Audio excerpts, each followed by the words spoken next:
What I want to talk about first is just, let's say, the theoretical kind of complete package of what an integral transformative practice would be if you were sort of doing all of this stuff. But I really want to emphasize it's almost never even a good idea. That really you want to focus on a couple of things that you need most to do and bear down on those. But if we want to talk about 5 or 6 or 7, let's say, components or modules of an integral transformative practice, now I'll give you some of them very briefly, and then we can talk about how you could work with that.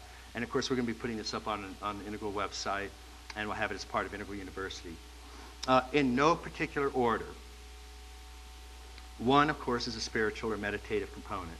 In the fall ITP series that we're doing, we're using Genpo Roshi's Big Mind process as an anchor for a meditative approach because it's a very effective way to recognize the ever-present nature of non-dual awareness. Now, you're going to get that introduction, but it's not going to stick, and that's okay. But you will get a very effective introduction to this, and it helps anchor the fact that meditation ultimately is a way to express an ever-present Buddha mind and not a way to gain it.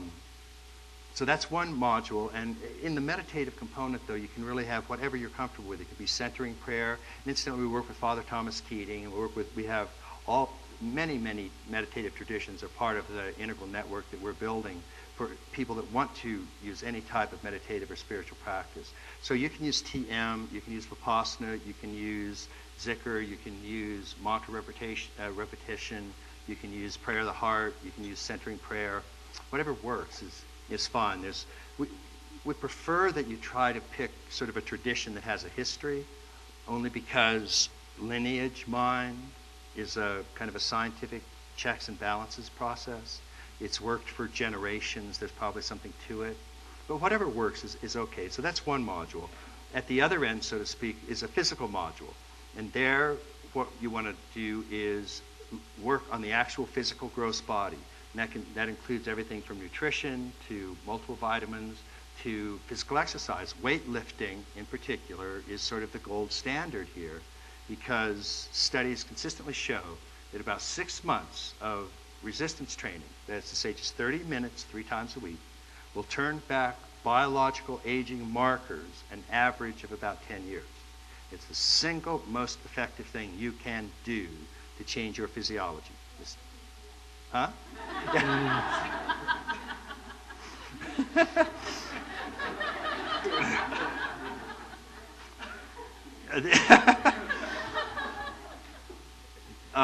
The third one is psychodynamics. And psychodynamics for us, a really good one is something like Gestalt therapy. Because what happens is something to work on the shadow component. Shadow, an understanding of the psychodynamic shadow is a real contribution of the modern West. You just don't find a whole lot of that particular type of understanding in too many of the traditions. And yet the shadow, that component, the subpersonalities that have been split off, the repressed anger, sex, power drives, your shadow will come back and fuck you up no matter what you do in any level of development. If you don't take care of it in the early stages of spiritual practice, you're Darth Vader. So just take care of that. It's going to get you one way or another. So we really do want to try to work with that. That's a good third component to work with. A fourth, I'll come back to all of them. Let me sort of give the overview and we'll be glad to do that. Another one is something that we just call it by its straightforward term, which is ethics. Ethics is an intersubjective yoga. And ethics doesn't mean puritanical. Ethics is really, it's a right orientation of respecting others, and not in a sentimental or kind of maudlin way. Part of the difficulty with a lot of spiritual practice, at least as it's been translated into this culture, is that people get into it, and not in a bad sense, sometimes just unthinkingly, as I want to get mine. I'm going to get my awareness. I want to get my enlightenment. I'm going to sit in the corner and practice. I want to deepen my capacity. And we forget that almost all the great traditions had some variation on the bodhisattva ideal or the notion of charity or the notion of compassion and so on. And there's an enormous amount of emphasis in the traditions put on this. in Mahayana and Vajrayana, for example, the whole middle section is training in compassion, and that is even supposed to come before realization in some schools, because there's a very strange thing can happen with realization of one taste. When you realize it's sort of one with everything that's arising, is motivation can be hard to come by in that state, because there's nothing outside of you to move you one way or another. So a lot of schools really want you to train in compassion on the way up, so on the way down you'll remember what to do, because it can get kind of equanimity can be quite profound when you're in Sahaj. But that ethics is an important thing, and it's just a reminder that crazy wisdom is not something you really want to pretend that you're going to get into. So a lot of people get on the spiritual path, and it's, well, I'm be here now, I'm beyond good and evil. Most people doing that are beneath it, not beyond it. And you can really, really get into trouble under those circumstances. So there's a yoga of inner subjective awareness that's very important. That's an ethic component. Another component is, for lack of a better term, could be called an affective, meaning emotional in the broadest sense. And that can be the development of exactly that, loving kindness, or Tonglen, or compassion training. And it's the feelingful component, the heart component, if you will. And it's just something that you want to sort of give a lot of attention to, because it's a really, if you want to think of it as the feminine component, that's okay too, but it's really that feelingful dimension on how we touch other sentient beings.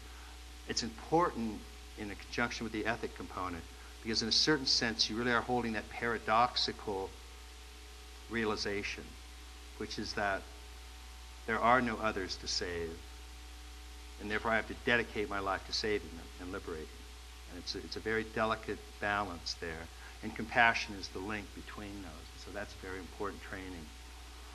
There's one that generically could be called karma yoga, and that's once you have, or you're working on your spiritual practice, how do you actually relate that to what you're doing in the world? How does that become part of your profession? If you're a lawyer, how do you take compassion into law, but not idiot compassion? Last thing I want is a lawyer who's operating on idiot compassion, or the boomeritis, or the green meme. I don't want my lawyer being sensitive to the person that's suing me. I want my lawyer to kill the son of a bitch with compassion, smiling. So there's a right place for all of this, but you really do want to be able to carry this in to the real world in an authentic, genuine way. So those are sort of some of the modules that we look at, and when we get the sort of complete site up, then we'll have like a 50 or 60 questionnaire kind of thing, where people can say very simply, one of the first questions is, how much time do you have to spend on this? If you have 1 hour a week, then we're only going to recommend really 2 or 3 of these modules. We recommend meditation, we recommend physical, weightlifting, and then probably psychodynamics. A little bit of time on those, because those 3 alone can do the most to help you transform than anything else can. But then you want to add these other things, including interpersonal capacities, shadow components. We'd actually have something we'd call a cognitive module, because that means having a framework to hold all of this. Because again, that's what we find. All those developmental studies we were talking about, one point comes home time and time and time again. And that's when it comes to stages, not necessarily states, but stages. Cognitive development is necessary but not sufficient for all the other stages. It's cognitive, it doesn't mean abstract linear. Cognitive means consciousness, your capacity to cognize or perceive. And so if you can't perceive something, then you can't act on it.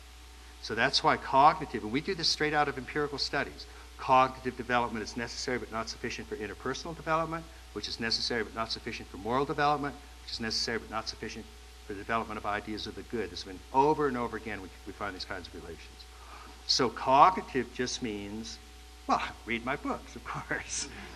It means anything that gives you a cognitive integral understanding. And that just helps push it forward. If you look at the great traditions, if you look at Tibetan Buddhism, for example, upwards of 4 or 5 hours a day are spent in intellectual debate. It's a very, very important component. Now, of course, you're going to transcend the mind. But if you don't control the mind, then you're really not going to transcend it. You're going to get a quick awakening or a quick realization, but the mind, the cognitive component is going to be there, and it's going to keep resurfacing. You're never going to really get control of it.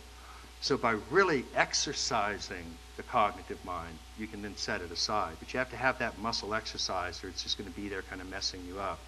So those are some of the modules that we'd work with. And as I say, you don't have to go all the way across the board and get really crazy on all these things. But generally what we have are these 7 or so major modules, and each of them has maybe a dozen different choices that you can have. And the idea is basically pick one from 3 or 4 of those. And then the more you can do, that's fine. Great. That's terrific. But we do really want to cover the bases on some of these really fundamental ones.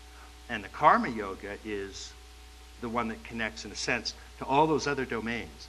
How do you take it out in the world if you're a teacher, if you're a dentist, if you're a dishwasher, if you're a professor, if you're a heart surgeon, if you're a rocket scientist? How is that part of your integral transformative practice?